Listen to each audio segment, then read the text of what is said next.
오늘 지난 한 주간도 맡겨주신 사명의 자리에서 최선을 다하시느라 정말 수고가 많으셨습니다. 우리 다 함께 일어나셔서 찬양 드리심으로 살아계신 하나님께 예배드리겠습니다.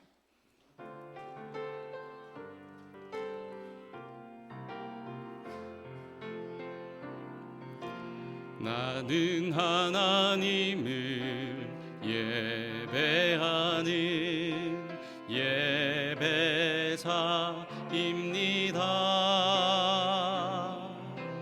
내가 서 있는 곳 어디서나 하나님을 예배합니다.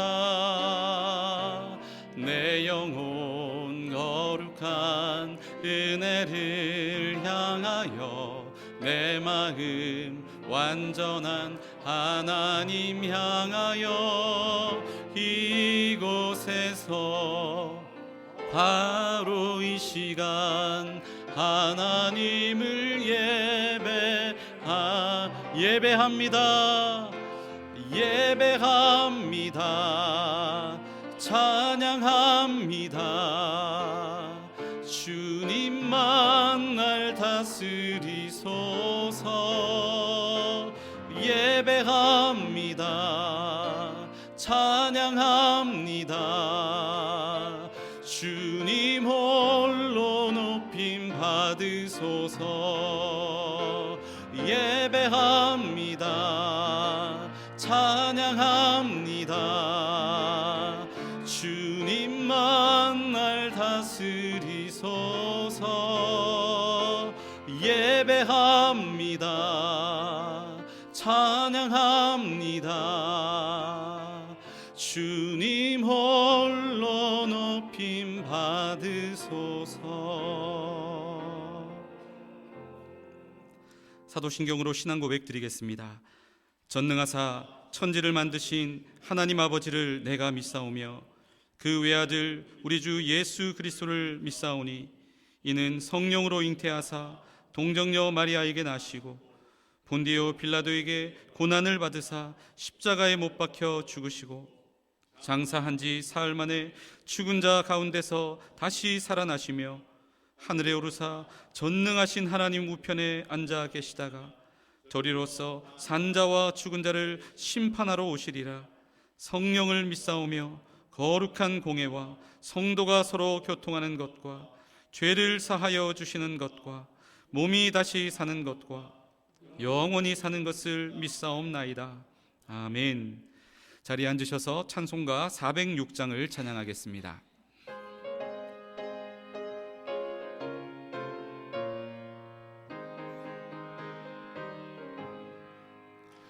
온한 내 영혼 편히 쉴 곳과 풍랑 일어도 안전한 포구 폭풍까지도 다스리시는 주의 영원한 팔을 의지해 주의 영원하신 팔 함께 하사 항상 나를 붙드시니 어느 곳에 가든지 요동하지 않음은 주의 팔을 의지함이라.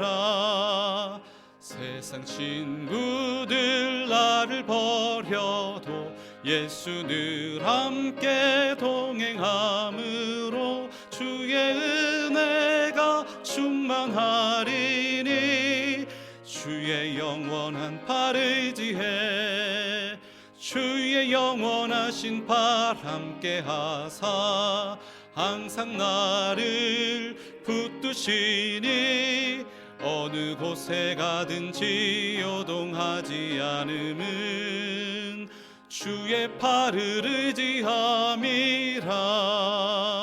나의 믿음이 연약해져도 미리 예비한 힘을 주시며 위태할 때도 안보하시는 주의 영원한 팔을 의지해 주의 영원하신 팔 함께 하사 항상 나를 붙드시니 어느 곳에 가든지 요동하지 않음은 주의 팔을 의지함이라.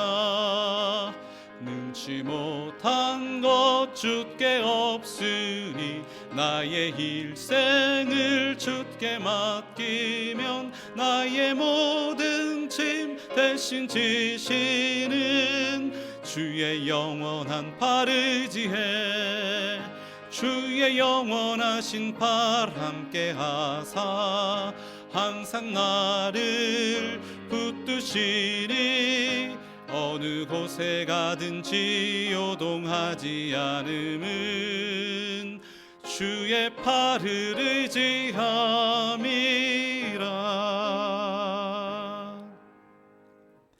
사랑하는 성도 여러분, 하나님께서 기뻐하시는 예배는 상한 마음과 통회하는 심령이라 하셨습니다. 이 시간 성령께서 깨닫게 하시는 잘못들을 가지고 진실한 마음으로 각자 입을 열어 주님께 회개의 기도를 드리는 시간을 갖겠습니다. 다 같이 기도하시겠습니다. 아버지, 제가 저의 삶을 돌아봅니다. 주님 또다시 주님 앞에 섰습니다. 부끄럽고 가증스럽고 약한 모습으로 주님의 하늘과 매장에 섰습니다. 예수 그리스도 이름으로 찬양하겠습니다. 주여 씻어줘. 주여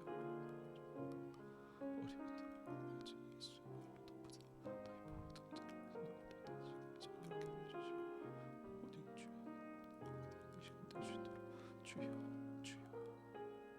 예수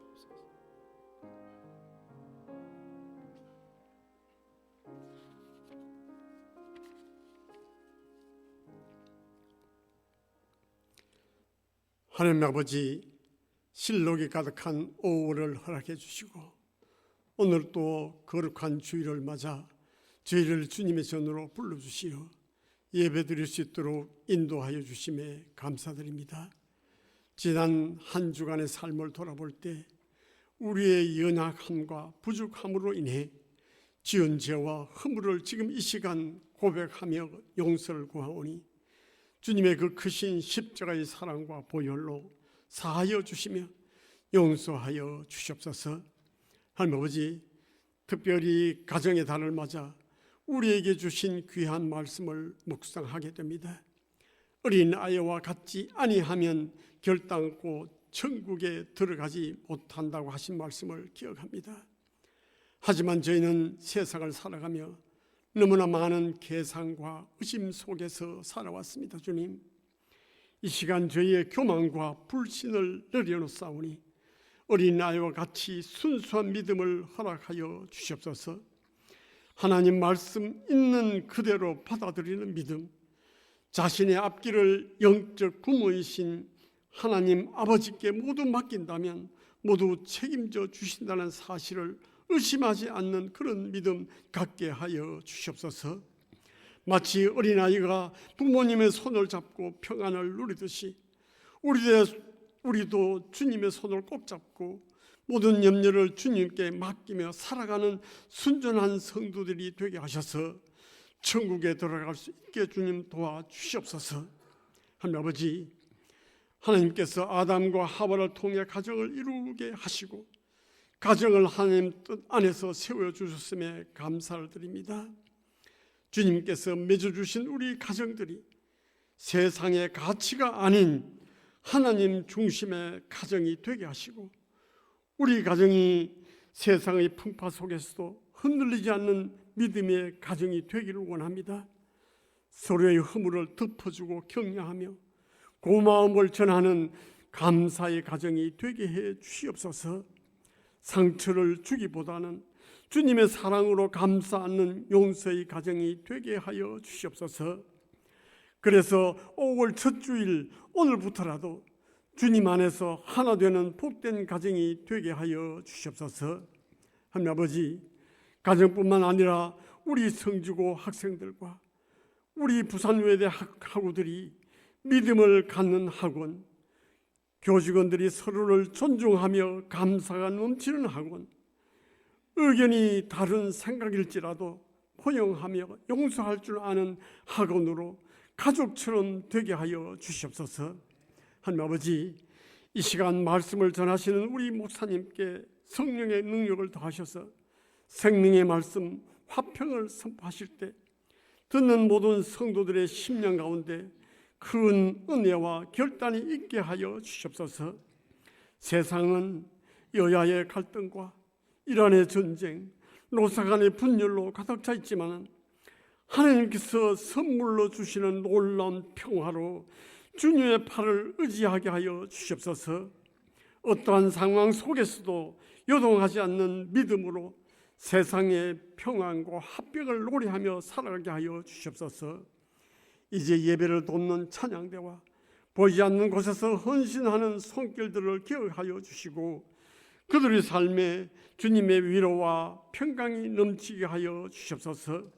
하나님 아버지, 질병으로 고통받는 한우 성도들과 경제적인 어려움, 마음의 상처로 실험하는 성도들을 기억하여 주시고 오늘 예배를 통해 하늘의 평안과 치유의 역사를 경험하며 맛보게 하여 주시옵소서.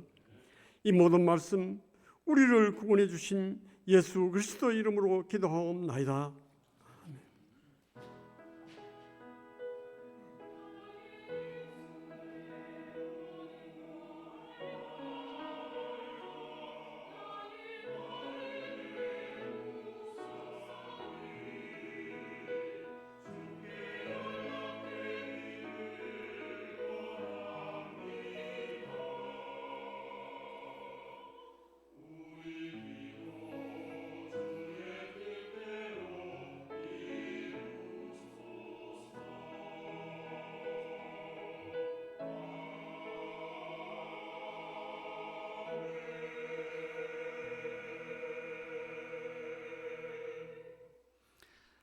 잠시 광고 말씀드리겠습니다. 오늘도 주일 예배에 나오신 여러분을 예수님의 이름으로 환영하고 축복합니다. 은혜의 자리에 잘 나오셨습니다.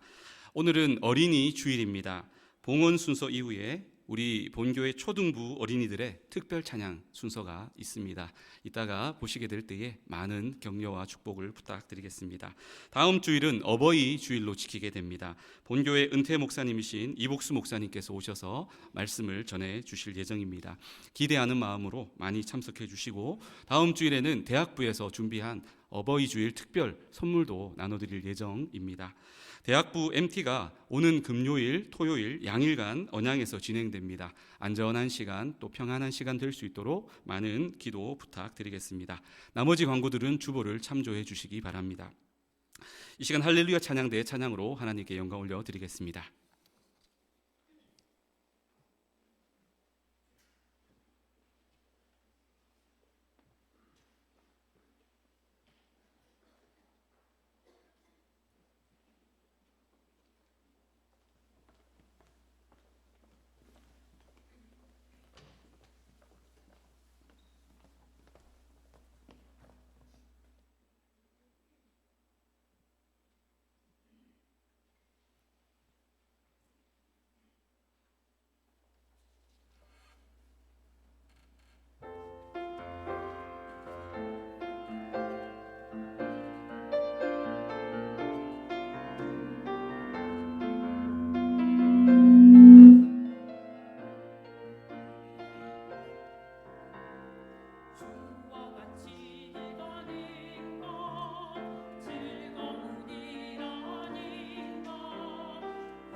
아멘. 은혜롭고 귀한 찬양 감사드립니다. 오늘 주시는 하나님의 말씀 갈라디아서 5장 22절 23절의 말씀입니다. 신약성경 309면에 있습니다. 우리 갈라디아서 5장 22절 23절 다 같이 봉독하겠습니다. 오직 성령의 열매는 사랑과 희락과 화평과 오래 참음과 자비와 양선과 충성과 온유와 절제니 이 같은 것을 금지할 법이 없느니라. 아멘. 지난주 성령의 열매 두 번째로 희락에 대한 말씀을 함께 나누었습니다. 일반 은총으로서 하나님이 주시는 다양한 기쁨들이 있다고 말씀을 드렸습니다. 그것들이 잘못된 것이 아니라고 말씀을 드렸죠. 하지만 분명한 한계가 있다라고 했습니다. 마치 초콜릿을 입에 넣었을 때 달콤하다가도 금세 녹아 사라져 버리는 것처럼 일반 은총으로서의 기쁨, 그 희락은 한계가 있고요. 그것만 추구하다가는 이내 공허함에 빠지게 된다. 그렇게 말씀드렸습니다. 그리고 희락은 인생의 목표가 아닙니다. 많은 사람들이 기뻐하기 위해서, 행복하기 위해서 희락을 인생의 목표처럼 추구하는데 아니라는 것이죠. 성령님 안에서 맺어갈 열매, 자연스럽게 따라오는 열매가 되어야 된다. 그리고 성령의 열매로서 희락은 무엇이냐? 세 가지를 말씀드렸죠. 구원의 기쁨, 그리고 하나님과 말씀과 기도와 찬양을 통한 교제의 기쁨, 그리고 한 사람 한 사람을 믿음의 사람, 하나님의 사람으로 세워가는, 사람을 세워가는 기쁨이야말로 성령 안에서 우리가 맺어야 될 열매로서의 희락이다. 그렇게 말씀을 드렸습니다. 오늘은 성령의 열매 시리즈 세 번째 말씀입니다. 화평에 대한 말씀을 여러분과 함께 나누기를 원합니다. 화평. 여러분, 이 화평이라고 하는 말을 성경 원어 헬라어에는 에이레네라고 기록하고 있습니다. 그런데 이 에이레네라고 하는 단어가 쓰인 곳을 보면 화평으로만 번역된 곳이 아니라 신약 성경을 보면 헬라어에 화평뿐만 아니라 평안, 그리고 평강, 그리고 평화, 이렇게 다양하게 문맥에 따라서 번역하고 있다는 것을 보게 됩니다. 구약 성경은 어떨까요? 구약 성경에도 이 에이레네, 화평, 평안, 평강, 평화와 같은 개념의 단어가 등장하는데 그것이 바로 샬롬입니다. 히브리어로 샬롬은 헬라어 에이레네와 동일한 의미를 가진다라는 것이죠. 그런데 이건 단순히 이스라엘 사람들이 안녕하세요, 평안하세요 라고 하는 인사말 정도가 샬롬이 아닙니다. 이 샬롬 안에는 하나님이 우리에게 주고자 하시는 모든 좋은 축복들이 응축되어져 있는 축복의 단어가 바로 이 샬롬입니다. 그런 의미에서 우리 앞뒤 좌우에 계신 분들과 이렇게 한번 인사하겠습니다. 샬롬. 네. 또 다른 분들을 향해서 축복해 주십시오. 샬롬. 여러분, 샬롬이라고 하는 말은 그냥 단순히 인사말이 아니라 엄청난 축복이 담겨 있는 말이라는 것을 기억하셔서 만나실 때마다 또 메시지를 주고받을 때에도 좋고 샬롬 계속해서 축복을 담은 인사들을 많이 하셨으면 좋겠습니다. 성령의 열매로서 맺어야 될 화평, 오늘 이 시간에는 세 가지로 여러분과 함께 나누기를 원하는데요. 첫째로 성령의 열매로서의 화평은 하나님과의 화평입니다. 하나님과의 화평, 이것이 바로 성령의 열매로서 우리가 맺어야 될 화평의 출발점이 된다. 그렇게 이해하시면 좋겠습니다. 그런데 여러분, 우리 인간은 아담과 하와가 죄를 짓고 난 이후로부터 태어나면서부터 죄를 가지고 태어나게 되었습니다. 그래서 모든 인간은 날 때부터 이 죄로 말미암아 십자가의 원수로 행하고 그렇게 살아가게 되었습니다. 우리 색깔 다르게 표시된 부분만 같이 한번 읽어봅니다. 여러 사람들이 그리스도의 십자가의 원수로 행하느니라. 사도 바울은 눈물을 흘리며 많은 사람들이 예수 그리스도를 믿지 않고 여전히 죄악 가운데 죄에 매여 살아가는 십자가의 원수로 살아가고 있는 그 모습을 안타까워하며 이야기를 하고 있습니다. 그들의 마침은 멸망이요, 십자가의 원수로 살아가다 보면 죄의 삭슨 사망이요, 결국 회개하지 않고 돌이키지 않고 예수님을 구주로 영접하지 않으면 영원한 지옥 심판, 영원한 사망 가운데 떨어지게 된다는 것입니다. 그들의 신은 배요. 이 배는 단순히 식욕을 의미하는 말이 아니라 인간이, 죄인인 인간이 가지는 모든 탐욕을 의미하는 말입니다. 그 영광은 그들의 부끄러움에 있고, 이게 무슨 말이냐? 부끄러운 것을 부끄러운 것으로 깨닫지 못하고 도리어 영광스럽게 여긴다는 것입니다. 죄를 죄로 깨닫지 못하고 도리어 자랑하고 다닌다는 것입니다. 십자가의 원수가 되면 땅의 일을 생각하는 자라, 영원한 하늘의 것을 생각하기보다도 당장 내 눈앞에 있는 땅의 것만을 생각하고 이 땅의 것에만 목을 매는 삶을 산다. 누가요? 죄로 말미암은 십자가의 원수로 살아가는 사람들, 그들에게는 하나님과의 화평이 없습니다. 그런데 여러분, 안타깝게도 이미 예수 그리스도를 나의 구주로 믿고 살아가고 있는 신앙인들 가운데에도 이 하나님과의 화평이 깨어진 경우를 보게 됩니다. 언제가 그렇습니까? 성령 충만하지 못하고 번번이 죄에 걸려 넘어지게 될 때에 우리는 하나님과의 화평이 깨어지게 됩니다. 그러면 어떤 결과가 나타납니까? 기도가 안 되는 거예요. 기도를 하고 싶은 마음도 별로 생겨나지 않습니다. 억지로 마지못해 기도의 자리에 나아가서 기도하려고 하는데도 무슨 말을 해야 할지, 어떻게 기도해야 할지 기도가 나오지 않고 기도가 막힌 것을 경험하게 됩니다. 말씀은 또 어떻습니까? 성경 말씀, 설교 말씀이 안 들리는 거예요. 한 귀로 들어왔다가 한 귀로 사라져 버리는 것입니다. 개인적으로 성경을 읽어도 까만 것은 글자요, 하얀 것은 종이라 도대체 이 말씀이 은혜가 되고 가슴에 와 닿지를 않는 것입니다. 예배 시간만 되면 너무 피곤해서 여러분 한 번씩 졸 수가 있죠. 어쩌다가 정말 피곤해서 졸 수 있는데 그게 아니라 상습적으로 말씀 시작도 안 했는데 이미 깊은 묵상 가운데 들어간 분들이 있습니다. 이건 문제라는 거죠. 상습적으로 습관적으로 예배 때마다 존다? 이미 죄로 말미암아 하나님과의 화평이 깨어진 상태라는 것이죠. 이게 지속되면 어떻게 됩니까? 마치 가물어 메말라서 쩍쩍 벌어지는 그런 땅처럼 우리의 심령이, 우리의 영혼이 메말라 병들어 죽어간다는 것이죠. 사랑하는 성도 여러분, 여러분의 심령은 어떻습니까? 지금 여러분의 영혼의 상태는 어떻습니까? 하나님과의 친밀함, 하나님과의 화평을 누리고 계십니까? 죄가 있으면 결코 그 화평을 누릴 수가 없습니다. 여러분, 다윗을 아실 것입니다. 그 신실하고 위대하고 존경받는 왕 다윗. 하지만 이 다윗도 역시 연약한 죄인인지라 영적인 긴장이 풀어졌을 때 큰 죄를 범하게 됩니다. 충성스러운 신하 우리아는 전쟁터 한복판에서 열심히 목숨 걸고 싸우고 있습니다. 다윗을 위해서, 나라를 위해서, 하나님을 위해서 생명 걸고 싸우고 있는데 그 충성스러운 신하의 아내를 데려다가 간음죄를 짓고 맙니다. 그리고 그 죄에 대해서 하나님 앞에 회개하기 전에 이 다윗의 심령이 어떠했는지를 시편 32편 3절 4절은 이야기하고 고백하고 있습니다. 같이 한번 읽어보겠습니다. 내가 입을 열지 아니할 때에 종일 신음함으로 내 뼈가 쇠하였도다. 주의 손이 주야로 나를 누르시오니 내 진액이 빠져서 여름 가뭄에 마름같이 되었나이다.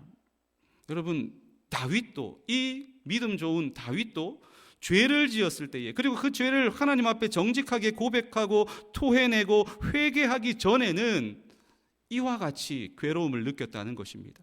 하나님과의 화평이 죄로 인하여 깨어진 상태로 말미암아 뼈가 쇠하는 것 같은 그런 상태, 그런 괴로움, 마치 하나님이 꽉 프레스에 놓고 다윗을 쭉 짜서 그 온몸의 피와 물이 다 빠져나가는 것 같은, 그런 메말라가는 것 같은 상태를 느꼈다라고 다윗이 고백하고 있습니다. 여러분, 이와 같은 상태가 바로 하나님과의 화평이 죄로 말미암아 깨어진 상태다라는 것입니다.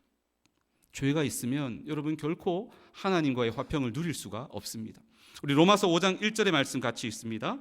그러므로 우리가 믿음으로 의롭다 하심을 받았으니 우리 주 예수 그리스도로 말미암아 하나님과 화평을 누리자. 아멘. 하나님과의 화평을 누리려면 우리의 노력과 의지만으로 되지 않습니다. 반드시 예수 그리스도의 보혈을 의지함으로 주님 앞에 나아가야 됩니다. 예수 그리스도의 보혈을 의지함으로 나의 모든 죄를 토해내고 고백하고 회개하고 돌이키게 될 때에 비로소 그 모든 죄가 사함받고 죄로부터 자유하고 하나님과의 화평이 회복되는 줄로 믿습니다. 십자가의 원수가 아니라 하나님과 화평한 사람이 되는 것입니다. 여러분, 마음 한켠에 생각나는 죄가 있습니까? 아직 고백하지 못하고 토해내지 못하고 회개하지 못한 죄가 여러분 마음 가운데 여러분의 마음을 불편하게 하고 있습니까? 하나님과의 화평을 가로막아서 여러분으로부터 모든 평안과 기쁨을 빼앗아 가버리지는 않으셨습니까? 오늘 이 시간 예수 그리스도의 보혈을 의지함으로 하나님 앞에 더 가까이 나아갈 수 있기를 원합니다. 여러분, 마틴 루터를 아시죠? 제가 예전에 지구촌 교회 중보기도 세미나를 참석했다가 이동훈 목사님의 강의를 들으며 이 마틴 루터에 대한 일화를 전해 들은 적이 있습니다. 당시 중세시대 타락할 대로 타락해버린 로마 가톨릭 교회, 성경의 말씀, 성경의 진리를 한참이나 벗어나고 떠나버린 로마 가톨릭 교회, 그것에 대항해서 종교개혁을 일으키기 위해서 95개조 반박문을 이 마틴 루터가 기도하며 준비하고 있었습니다. 근데 바로 그때 마귀가 이 루터를 찾아갑니다. 그리고 마귀는 루터가 지었던 죄를 조목조목 나열하면서 너 이런 죄를 지었으면서 너 같은 더러운 죄인이 뭐가 그렇게 잘났다고, 뭐가 그렇게 깨끗하다고 종교개혁이니 뭐니 그렇게 준비하고 있냐, 이렇게 정죄합니다. 이 말을 들으니까 틀린 말이 아니거든요. 이 말을 받아들이는 순간 루터는 무너질 수밖에 없었습니다. 주저앉을 수밖에 없었습니다. 그런데 주저앉는 그 루터의 머릿속을 섬광처럼 스쳐 지나가는 말씀이 있었습니다. 그 말씀이 바로 요한 1서 1장 9절의 말씀입니다. 같이 읽습니다. 만일 우리가 우리 죄를 자백하면 그는 미쁘시고 의로우사 우리 죄를 사하시며 우리를 모든 불의에서 깨끗하게 하실 것이요. 아멘. 이 말씀이 무너져가는 루터의 마음속에 탁 와닿는 순간 루터는 아멘 하면서 이 말씀을 붙잡습니다. 나의 연약함과 부족함과 죄성을 바라본 것이 아니라 예수 그리스도의 보혈, 나의 모든 죄를 능히 사하실 수 있는 예수 그리스도의 보혈을 의지함으로 솔직하게 그 죄를 자백하고 고백하고 토해낼 때에 모든 죄를 용서받을 수 있다. 바로 이 진리의 복음을 붙잡는 순간 다시 루터는 일어나게 됩니다. 이 말씀으로 마귀를 대적하고 물리치고 일어나 종교개혁을 성공적으로 이끌게 됩니다. 사랑하는 성도 여러분, 하나님과 화평하기를 원하십니까? 하나님과 화평하기를 원하십니까? 우리 안에 있는 죄를 여러분 계속해서 가지고 있지 말고 주님 앞에 토해냄으로 예수 그리스도의 보혈 의지함으로 담대히 주님의 보좌 앞에 나아가 화평을, 하나님과의 화평을 누리실 수 있는 저와 여러분 다 되실 수 있기를 주님의 이름으로 축복합니다.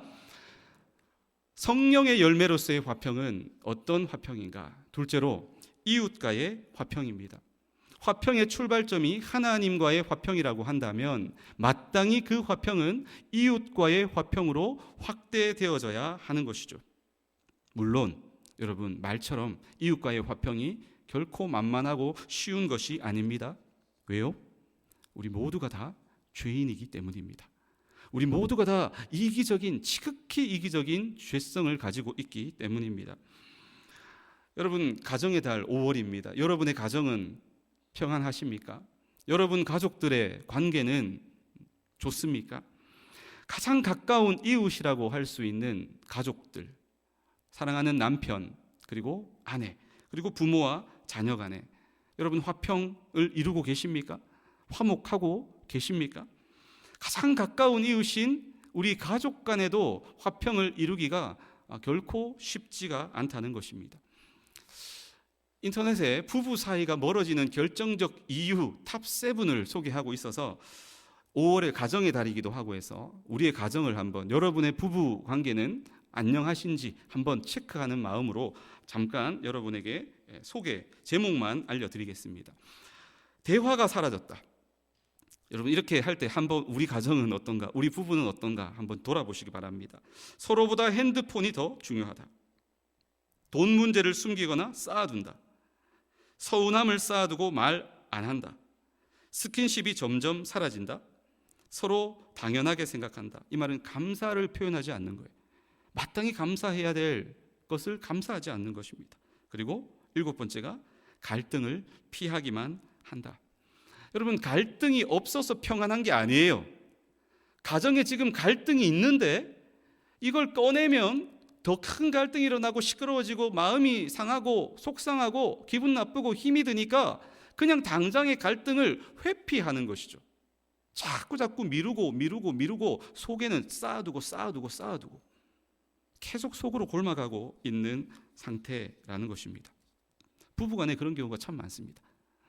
여러분 부모 자식 간에는 어떻습니까? 부부간의 관계처럼 서로 소통하고 대화하다 보면 자꾸 대화가 통하지 않으니까 서로 불통하게 되니까 서로 화내고 짜증내게 되니까 아예 소통하지 않는 가정이 늘어나고 있습니다. 부모와 자식 간에 말이 통하지 않는다. 서로 이해가 되지 않는다. 그래서 아예 시끄러워지니까 입을 다물고 아예 부딪히지 않고 살아가는 경우가 많다는 것이죠. 통계에 의하면 부모와 자녀, 그리고 자녀와 부모 서로를 어떻게 바라보는지 그 시각의 차이를 조사한 내용이 있는데 일면 서로 존중하는 모습이 나타납니다. 바람직하죠. 마땅하죠. 그런데 색깔이 다르게 표시된 부분이 중요하죠. 그런데 문제가 무엇입니까? 부모가 생각할 때는 자녀 세대들이 너무 자신들의 주장만 내세우는 경향이 있다. 그게 문제다. 자녀가 문제다. 근데 자녀들을 조사해 보니까 부모가 너무 부모 세대만 옳다고 본인들의 주장만 옳다고 그렇게 내세운다. 그래서 말이 안 통한다. 서로 여러분 소통하지 못하고 불통하는 모습을 보게 됩니다. 어떤 부분에서 가장 갈등이 많이 일어나느냐 봤더니 부모 입장에서는 생활 습관 및 식습관의 차이 이런 것들을 이야기하면 말이 안 통한다. 이해를 못한다. 우리 자녀들 이게 문제야. 그렇게 말하고요. 자녀들의 입장에서는 또 다르죠. 연애, 결혼, 출산에 대한 인식의 차이 이런 것들이 요즘 세대들은 다른데 부모들은 우리 때는 말이야, 나 때는 말이야 하면서 또 이야기하니까 이런 부분에 있어서 갈등이 일어나는 것입니다. 여기에 우리 아버지 분들이 계시는데요. 좀 씁쓸해지는 통계가 있습니다. 가정 내 아버지의 존재감을 조사해 보니까 대다수를 차지한 게 무엇입니까? 46%를 차지한 것이 아버지의 존재감이 별로 없다.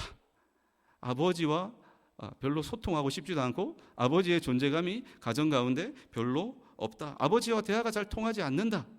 그렇게 답을 하고 있습니다.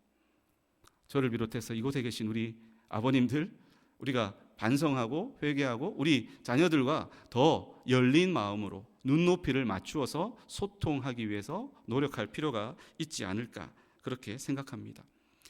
부부 간의 관계뿐만 아니라 부모 자식 간의 화평조차 참 이루기가 쉽지 않은 것을 보게 됩니다. 여러분 가정만 문제일까요? 교회는 또 어떻습니까? 같은 교회, 같은 성도, 교우임에도 불구하고 서로 불편한 관계가 있지 않으십니까? 그래서 저 사람과 마주치기도 싫어서 그냥 딴청 부리거나 다른 곳을 바라보면서 스쳐 지나가는 경우가 있지 않으십니까?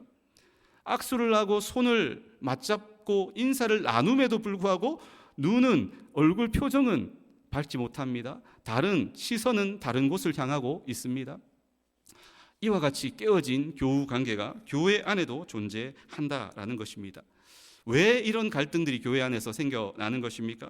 의사소통 방식이 다른 것에서부터 많은 갈등이 교회 안에서 시작이 되고 있습니다. 여러분, 서로가 표현하는 방식이 다를 수 있지 않습니까? 그런데 이것을 이해하려고 하지 않고 용납하고 사랑으로 덮어주려고 하지 않고, 아니 저 사람은 왜 저렇게 말하는 거야? 아니 저 사람은 왜 저런 식으로 나오는 거야? 이렇게 하다 보니 서로 교회 안에서도 갈등이 일어나게 됩니다. 교회에 봉사를 하는 자세, 정치, 성향 등등등 다양한 이슈들로 교회 안에서조차도 서로 화평하지 못한, 이웃과 서로 화평하지 못하고 깨어진 관계들을 우리는 많이 경험하게 됩니다. 여러분, 가정에서도 교회에서도 이런 갈등이 일어나거늘 여러분, 직장은 어떨까요? 직장은 말로 설명할 필요도 없죠. 얼마나 많은 갈등이 직장 내에서 일어나는지 모릅니다. 직장인들에게 무엇이 직장 생활하면서 힘든가라고 조사를 했더니 일이 힘들어요 라고 한 사람은 10명 중에 한 2명 정도밖에 안 됩니다. 나머지 8명 이상은 무엇이 힘들다고 대답을 합니까? 사람이 싫다. 사람과의 관계가 가장 힘들다. 그렇게 이야기합니다. 특별히 상사가 나에게 어떻게 힘들게 하는지를 이야기한 덕목을 바라보면 여러분, 업무 분장 등에서 자기에게만 유리한 비합리적인 그런 결정을 하게 됩니다. 여기 우리 교수님들도 계시고 우리 교직원 선생님 분들도 계시는데 이 이야기를 뭐 그런 사람이 있구나라고 생각할 것이 아니라 나는 어떤가? 나는 과연 그렇지 않은가를 한번 점검하고 돌아보면서 살펴보시면 좋겠습니다. 자기 경험만을 내세우는 권위적인 태도, 업무를 나에게 미룸, 사적인 일을 부탁하고 잔심부름 등 지위를 이용한 갑질, 인격 모독 발언, 빈번, 업무 성과를 가로챔, 이런 순서로 직장 내에서 일어나는 갈등을 토로하고 있습니다. 여러분, 직장 안에서도 이웃과 화평하기가 어렵습니다. 여러분, 친구는 어떻습니까?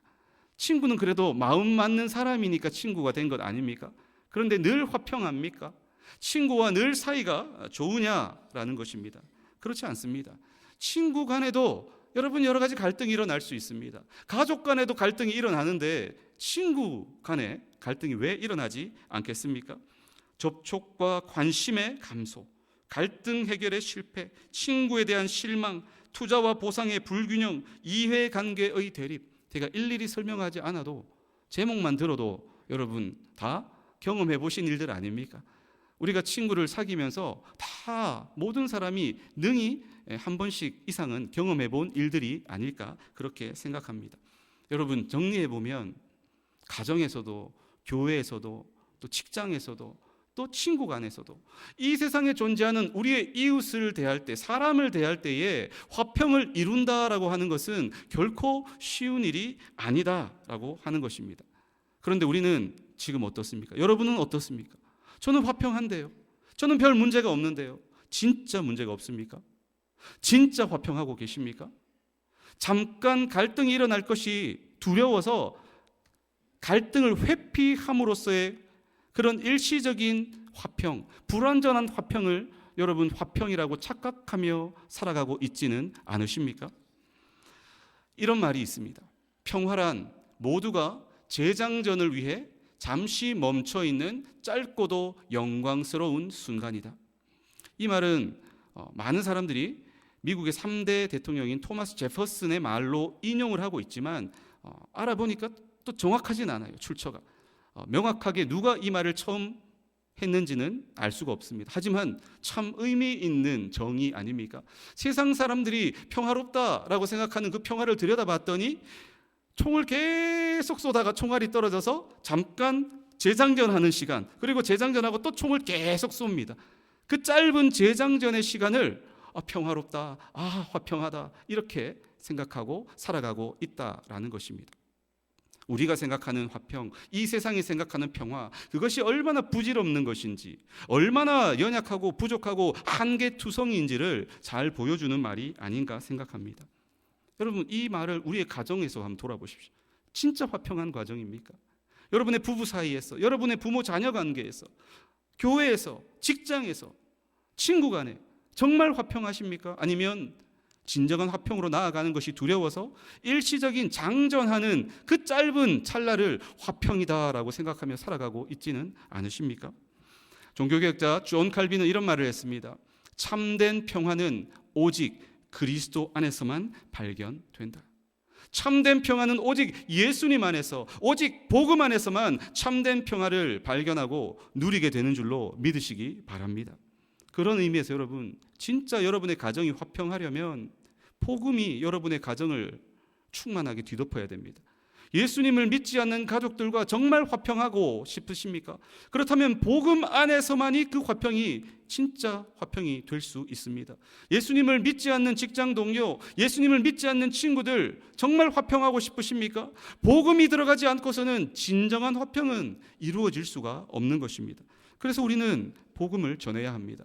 복음 전하다가 괜히 관계가 서먹서먹해지면 어떡하지? 괜히 저 사람 전도한다고 이야기했다가 저 사람과 멀어지게 되면 어떡하지? 이런 두려움 때문에 우리는 복음을 전하는 것을 주저합니다. 그래서 10년, 20년, 30년, 40년 계속해서 재상전하는 것 같은 그런 불완전한 화평 상태를 유지하는데 영원히 그러면 진정한 화평을 누릴 수가 없습니다. 마태복음 10장 34절에 예수님이 뭐라고 말씀하십니까? 내가 세상에 화평을 주러 온 줄로 생각하지 말라. 화평이 아니요 검을 주러 왔노라. 무슨 뜻입니까? 복음은 때때로 긴장과 갈등을 유발시킬 수 있다는 것입니다. 진리를 말할 때 그 인간적인 관계가 잠시 흔들릴 수도 있다라는 것이죠. 하지만 그렇다고 해서 복음을 전하는 것을 주저하고 멈춘다면 그것은 진정한 화평을 추구하는 태도가 아닙니다. 로마서 1장 16절 상반절은 뭐라고 이야기합니까? 바울은 고백합니다. 내가 복음을 부끄러워하지 아니하노니. 복음은 눈치 보며 숨길 대상이 전혀 아니다라고 하는 것입니다. 물론 여러분, 믿지 않는 자들에게 복음 전할 때 지혜롭게 해야 합니다.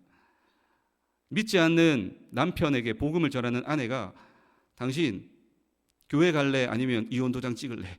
이런 식으로 해서는 여러분 그건 지혜롭지 못한 것입니다. 이렇게 극단적으로 하는 것은 바람직하지 않지만 그래도 여러분 기도하면서 하나님이 주시는 지혜와 하나님이 주시는 믿음과 용기를 통해서 가족에게 또 친구에게 사랑하는 누군가에게 여러분이 말로써도 진지하게 복음을 제시할 수 있기를 바랍니다. 그리할 때 참된 평화가 주어질 수 있습니다. 마태복음 5장 23절 24절 다 같이 읽습니다. 그러므로 예물을 제단에 드리려다가 거기서 내 형제에게 원망 들을 만한 일이 있는 것이 생각나거든 예물을 제단 앞에 두고 먼저 가서 형제와 화목하고 그 후에 와서 예물을 드리라. 또 우리가 화평하려면 어떻게 해야 하느냐를 말씀하고 있습니다. 우리가 용서를 구해야 할 사람이 있다면 그것을 꾹 눌러주고 참고 살아가는 것이 아니라 용기를 내어서 다가가라는 것입니다. 여러분, 사람과의 갈등이 생기면 예배 안 나와도 좋다라는 말씀이 아닙니다. 오해하지 마십시오. 사람과 상처를 받아서 나 교회 못 나가 그러면 안 됩니다. 그게 아니라 예배를 하나님 앞에 올려드리는 것만큼이나 주님은 어디에 관심이 있다는 것입니까? 우리가 불편한 이웃과 화평하기를 힘쓰는데 하나님은 관심이 있으시다라고 하는 말씀입니다. 우리가 사과해야 함에도 불구하고 용기가 나지 않아서 자존심 때문에 멈추고 주저하고 있는 분이 계십니까? 오늘 여러분이 결단하셔서 꼭 사과해야 할 분들에게 사과하실 수 있기를 바랍니다. 뿐만 아니라 용서해야 할 사람을 용서하지 못할 때에도 화평은 이루어질 수가 없습니다. 에베소서 4장 32절 같이 읽습니다. 서로 친절하게 하며 불쌍히 여기며 서로 용서하기를 하나님이 그리스도 안에서 너희를 용서하심과 같이 하라. 여러분, 인간적인 결단으로 인간의 마음으로 용서할 수 없습니다. 하지만 예수님 바라보면 할 수 있습니다. 믿음의 사람이라면 예수님 바라보면 예수님의 십자가 바라보면 용서할 수 있습니다. 왜요? 나 같은 죄인이 예수님의 십자가를 통해 용서받았기 때문입니다. 나는 1만 달란트 탕감받은 그런 사람입니다. 100데나리온 빚진 자 능히 용서할 힘은 내가 1만 달란트 탕감받은 자라고 하는 것을 깨달을 때에 생기게 되는 것입니다. 주님의 십자가 바라보며 서로 용서할 수 있는, 서로 화목할 수 있기를 바랍니다. 또 언제 우리가 이웃과의 화평을 이루게 됩니까? 갈라디아서 5장 13절 하반절에 오직 사랑으로 서로 종노릇 하라. 나보다 다른 사람을 더 낮게 여기고 더 존중하며 겸손히 낮아져 제자들의 발을 씻기신 예수님의 마음으로 사랑으로 돌보고 섬김을 실천할 때에 우리는 이웃과 화평하게 될 줄로 믿습니다. 마지막 세 번째로 성령의 열매로서의 화평은 내면의 평강과 평안입니다. 내면의 평강과 평안. 여러분, 제가 첫 번째로 그리고 두 번째로 말씀드렸던 성령의 열매로서의 화평이 무엇이었습니까? 첫째가 하나님과의 화평, 둘째가 이웃과의 화평. 이 하나님과의 화평과 이웃과의 화평이 깨어지게 되면 어떤 결과가 나타나느냐? 우리 내면의 평강과 평안이 사라져 버리게 됩니다. 내면의 평강과 평안이 하나님과의 화평, 이웃과의 화평이 깨어지게 되면 발생하게 되는 것이죠. 그런데 여러분, 가만히 생각해 보십시오. 그런 경우에는 우리가 하나님과의 화평을 회복해야 되고요, 이웃과의 화평을 회복하기 위해 힘써야 합니다. 그런데 하나님과 별 문제가 없다, 이웃과도 내가 화평하다, 그런데 왜 내 마음에, 왜 내 내면에 평강과 평안이 사라져 버린 것일까? 여러분, 이럴 때가 있지 않습니까? 이럴 때가 있습니다. 분명히 있습니다. 하나님과 화평하고 이웃과도 화평한데 내 내면에 평안과 평강이 없는 것입니다. 언제 이런 일이 벌어집니까? 우리 학생들은 중요한 시험을 앞두고 또 취업을 준비하며 열심히 노력하는데 그것이 나에게 평안과 평강을 빼앗아가 버립니다. 우리 직장인들은 중요한 프로젝트, 중요한 업무들, 많은 일들을 감당하면서 나도 모르는 사이에 평강과 평안이 사라져버리는 경우를 발견하게 됩니다. 왜 이런 일이 벌어집니까? 결과까지 내가 책임지려고 하기 때문입니다. 결과는 우리가 어찌할 수 없는 영역임에도 불구하고 최선을 다하는 것은 중요합니다. 바람직합니다. 그런데 결과까지도 나는 반드시 좋게 만들어야 돼. 결과까지도 나는 반드시 열매를 거두어야 돼. 이런 압박이 나에게 몰려오는 순간 나의 내면의 평강과 평안은 사라져 버립니다. 여러분, 그렇지 않습니까? 여러분, 이 안내 표시를 보신 적이 있으시죠? 귀중품 보관, 맡기지 않은 물건은 책임지지 않습니다. 목욕탕, 또 찜질방, PC방 곳곳에 이런 안내문이 있는데 여러분, 우리 신앙생활에도 똑같습니다. 맡기셔야 됩니다. 맡기지 않으면 주님이 책임지실 수가 없습니다. 맡기면 평강과 평안 가운데 나아갈 수 있지만 맡기지 않으면 내가 다 짊어지면서 내 마음 가운데 평강과 평안이 사라져 버리는 것입니다. 어떻게 맡길 수 있습니까? 우리 빌립보서 4장 6절 7절을 같이 읽습니다. 아무것도 염려하지 말고 다만 모든 일에 기도와 간구로 너희 구할 것을 감사함으로 하나님께 아뢰라. 그리하면 모든 지각에 뛰어난 하나님의 평강이 그리스도 예수 안에서 너희 마음과 생각을 지키시리라. 여러분, 모든 결과까지도 내가 짊어지고 부담과 스트레스 가운데 평강과 평안을 빼앗기지 마시고 기도함으로, 감사함으로, 간구함으로, 하나님께 맡김으로 평안과 평강을 얻기를 바랍니다. 크리스천 시인 가운데 나태주 시인이 쓴 시가 있습니다.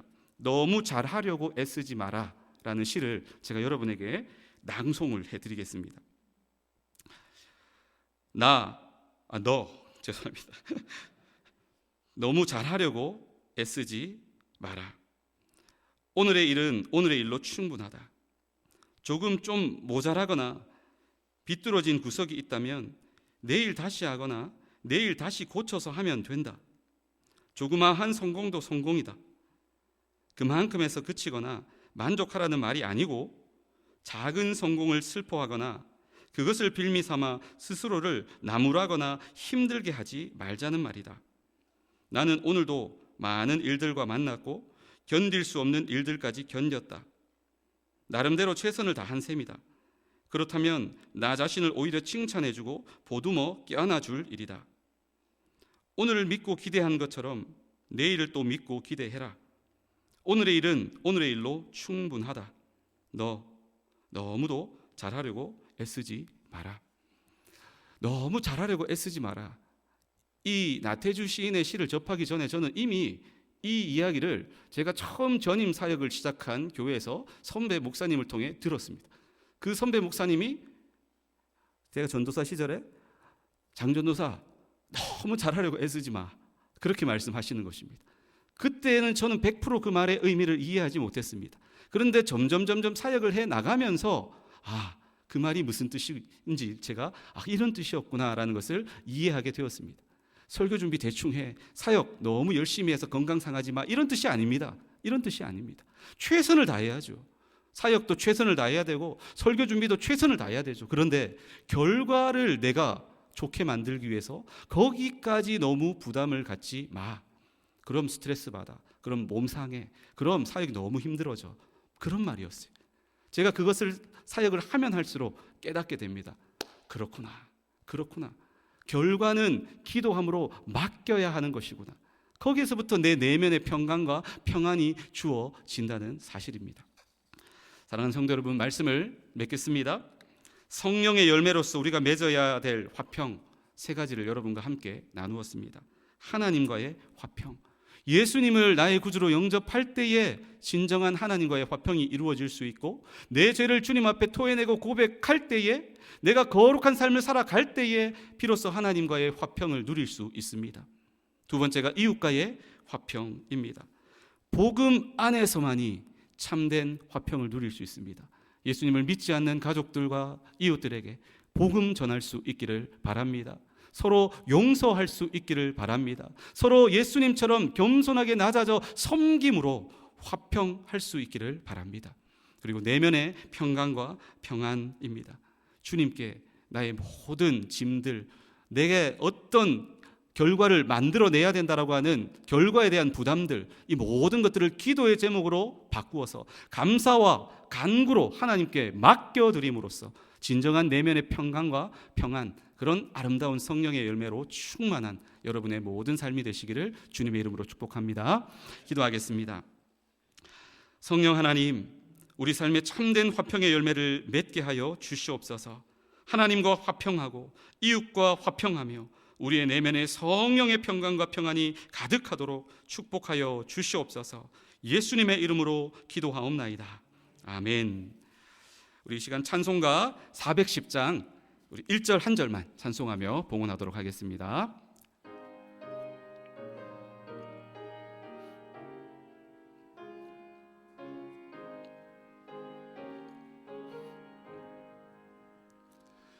내 맘에 한 노래 있어 나 즐겁게 늘 부르네.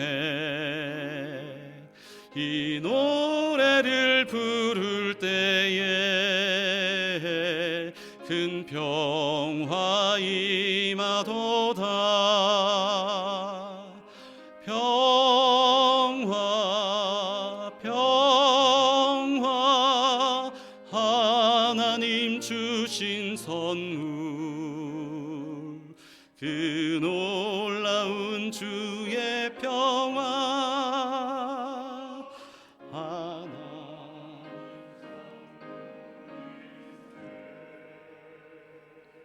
기도하겠습니다.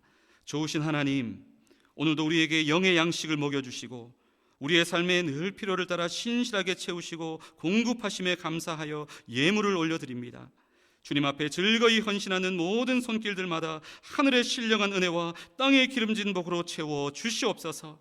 물질이 우리 삶에 우상되지 않게 하시고 더욱 주님 의지하게 하시며 주인 되신 주님의 뜻을 따라 지혜롭게 물질을 사용하는 믿음의 청지기로 살게 하여 주시옵소서. 사랑의 하나님, 오늘 이 자리에 있는 한 분 한 분이 나보다 나를 더 잘 아시고 더 많이 사랑하시는 주님의 사랑을 확신하고 체험케 하여 주시옵소서. 우리의 죄와 사망의 문제를 믿음으로 맡기고 구원의 은혜를 누리고 전하며 살아가는 하나님 백성 되게 하여 주시옵소서.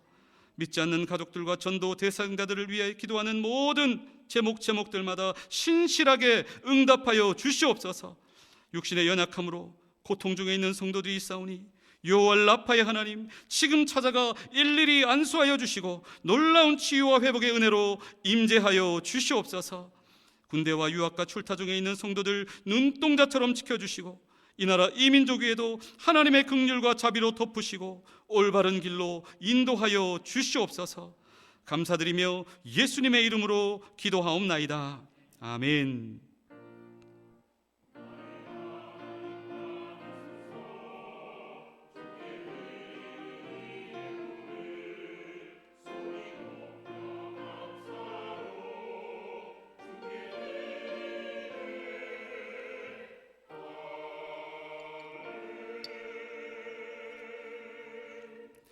잠시 우리 초등부 소개 영상 보시겠습니다.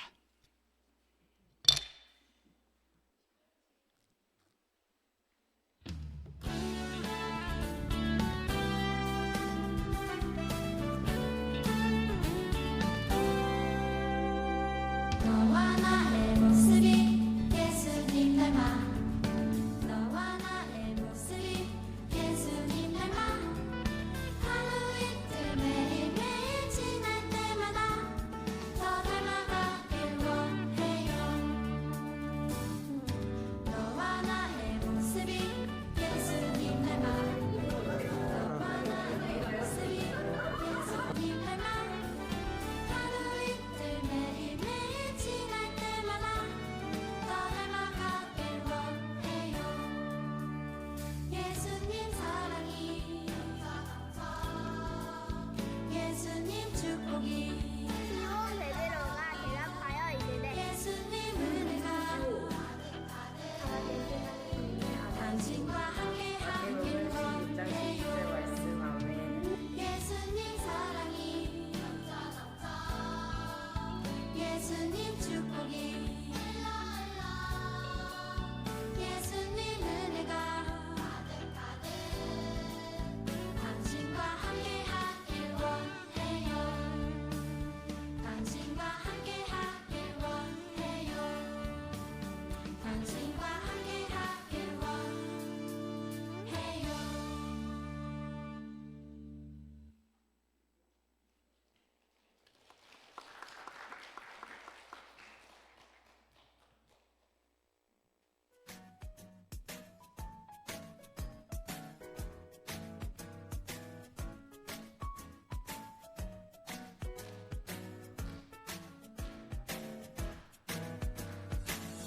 가만히 바라만 보아도 너무 예뻐 웃음이 나 세상에서 가장 소중한 너의 하얀 미소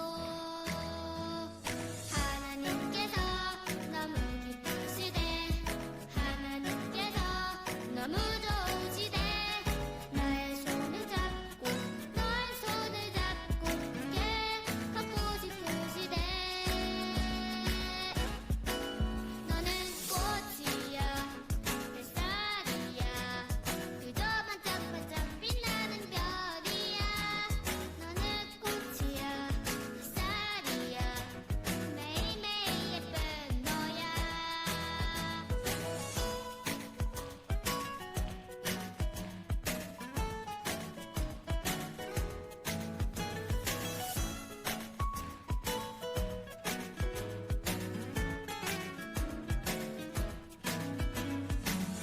가만히 바라만 보아도 너무 예뻐 웃음이 나 세상에서 가장 소중한 너의 하얀 미소 하나님께서 너무 기쁘시대 하나님께서 너무 좋으시대 나의 손을 잡고 너의 손을 잡고 함께 걷고 싶으시대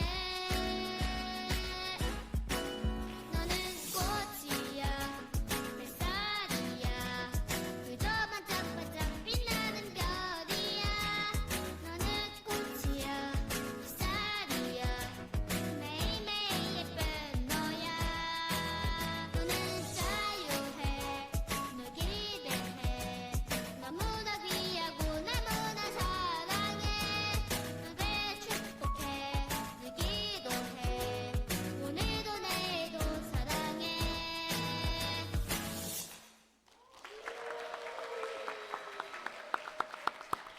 네, 우리 다시 한번 큰 박수 부탁드리겠습니다. 네. 와, 대단합니다. 감사합니다. 우리 초등부 그리고 우리 중등부 학생들 또 오늘 참석을 잠깐 했는데 우리 앞으로 잠깐 나와 주시면 교회에서 준비한 선물 전달하도록 하겠습니다. 한 친구 한 친구 우리 선물 전달 받을 때 사랑의 마음을 듬뿍 담아서 박수로 축복해 주시기 바랍니다.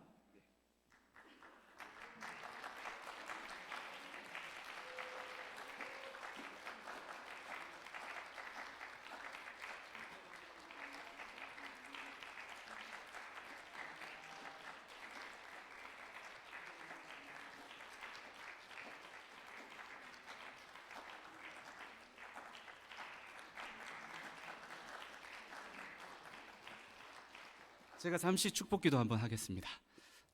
하나님, 우리 교회의 미래의 기둥이자 또 하나님 나라의 미래의 기둥인 귀한 우리 초등부 친구들, 중등부 친구들을 축복하며 기도합니다. 예수님 닮게 하여 주시옵소서. 예수님처럼 키와 지혜가 자라가게 하여 주시옵소서. 말과 생각과 행동 모든 면에서 예수님의 향기가 묻어나는 인생이 되게 하시고 평생 귀한 만남의 복이 따라다니게 하여 주시옵소서. 일당 백, 일당 천, 일당 만의 믿음의 사람 될 수 있도록 훌륭한 믿음의 거장으로 잘 성숙하고 성장할 수 있도록 주님 축복하여 주시옵소서. 지혜와 명철을 더하여 주시고 하나님이 주신 지혜와 재능과 은사와 달란트를 통해 하나님을 기쁘시게 이웃을 행복하게 하는 훌륭한 믿음의 사람으로 잘 성장하도록 도와주시옵소서. 가정에서도 부모님께 효도하게 하시고 학교에서도 선생님께 순종하는 그런 좋은 제자가 되게 하시고 친구들 사이에서도 예수님의 사랑을 나누어주는 그런 예수님을 보여주는 그런 멋지고 훌륭한 친구 될 수 있도록 하나님이 함께하여 주옵소서. 건강과 안전을 주님께서 지켜 주시옵소서. 이들을 축복합니다. 감사하옵고 예수님의 이름으로 기도하옵나이다. 아멘. 우리 다시 한번 축복의 박수 하겠습니다. 차렷 인사. 네, 감사합니다. 예, 우리 일어나겠습니다. 자리에서 일어나셔서 우리 앞뒤 좌우에 계신 분들에게 이렇게 한번 인사하겠습니다. 화평의 사람 되시길 축복합니다. 이번 한 주도 우리가 계신 곳에서 진정한 화평을 이루는 피스메이커로 살아가는 우리 모두가 되기를 원합니다. 우리 주는 평화 함께 찬양하겠습니다.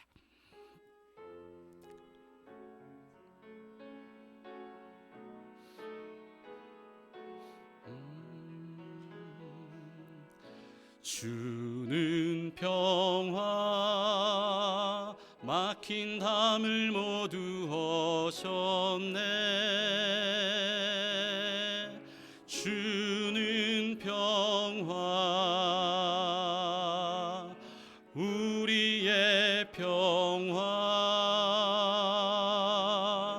주는 평화 막힌 담을 모두 허셨네. 주는 평화 우리의 평화 염려다 맡기라 염려다 맡기라 주가 돌보시니 주는 평화 우리의 평화 염려다 맡기라 주가 돌보시니 주는 평화 우리의 모든 염려를 믿음으로 맡기며 한 번 더 고백합시다. 염려다 맡기라 염려다 맡기라 주가 돌보시니 주는 평화 우리의 평화 염려다 맡기라 주가 돌보시니 주는 평화 우리의 평화.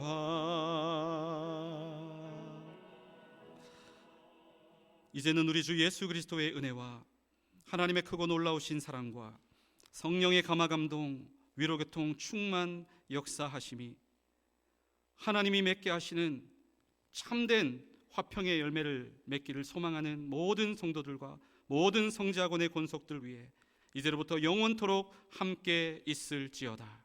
아멘.